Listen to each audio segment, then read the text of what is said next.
నమస్తే, welcome to Yuvasena. Bithiri Satya alias Ravi Mudiraj.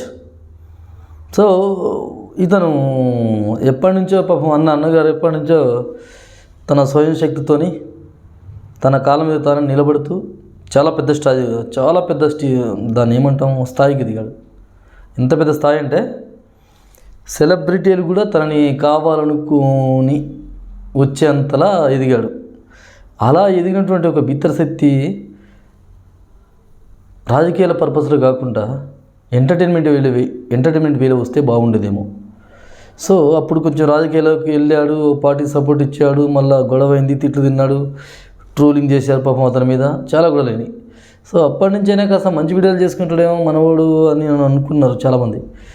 కానీ ఇవాళ జరిగినటువంటి నిన్న అతను ఒక పోస్ట్ చేసిన ఒక వీడియో, దాంట్లో భగవద్గీత అంటే హిందువులు, భారతదేశం అనేది ప్రాథమికంగా భారతదేశంలో ఎక్కువగా హిందూతత్వం ఎక్కువగా ఉంటుంది. ఇలాంటి హిందూతత్వం ఎక్కువగా ఉన్న భారతదేశంలో అతను కూడా ఒక హిందువే. సో హిందువు ఎప్పుడైనా సరే మనల్ని, మన యొక్క హిందూ దేవతల్ని, హిందూ పురాణాలని, హిందూ సారాంశాలని, హిందూ వాటికి సంబంధించిన ఏటివైనా సరే గౌరవించాల్సిన బాధ్యత ఖచ్చితంగా హిందువులందరి మీద ఉంటుంది. కానీ ఈరోజు బిత్రి సత్య ఏం చేసిండే అంటే హిందూతత్వాన్ని, భగవద్గీతని, అంటే హిందువులందరూ ప్రాణంగా దైవంగా భావించేటటువంటి ఒక భగవద్గీతను పట్టుకొని ఏమన్నాడంటే బిల్గీత అన్నాడు. సో బిల్లుగీత అనడం కరెక్ట్ కాదు, చాలా వరకు తప్పు అతనిది. సో అని ఆ తప్పుని కప్పిపుచ్చుకోవడానికి కోసం కూడా ఏ ఏర్పాట్లు చేయకుండా మన వాయుసేన అనే ఒక టీం వాళ్ళకి ఫోన్ చేసింది, రాష్ట్రీయ వాయుసేనని, కేశవరెడ్డి గారు. సో కేశవరెడ్డి గారు అన్న ఏమన్నాడంటే, బిత్రి సత్య గారు మీరు హిందూతత్వాన్ని అగౌరవించేలా మాట్లాడకండి, అట్లా మాట్లాడితే తప్పండి అని చెప్పేసరికి మనవాడు ఏమన్నాడు అంటే, నేను ఇంతే మాట్లాడతాను, నేను ఇంతే చేస్తుంది అని అన్నాడు. నువ్వు ఇక్కడ వినండి ఒకసారి. అవునండి, నువ్వే బిత్రి సత్య మంచిగా పెట్టిండు.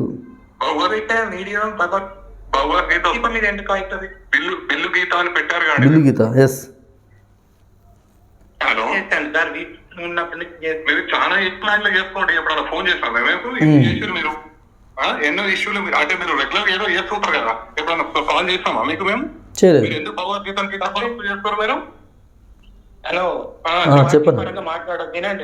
అంటే అన్న ఇక్కడ బిత్రి సత్య అన్న, ఇక్కడ నిన్నెవరు పార్టీ కోసం నిన్నెవరు ఇబ్బంది పెట్టట్లేదు, నిన్నెవరు అగౌరవపరచట్లేదు. ఇక్కడ పార్టీ విషయంలో ఎందుకు వస్తున్నాడు?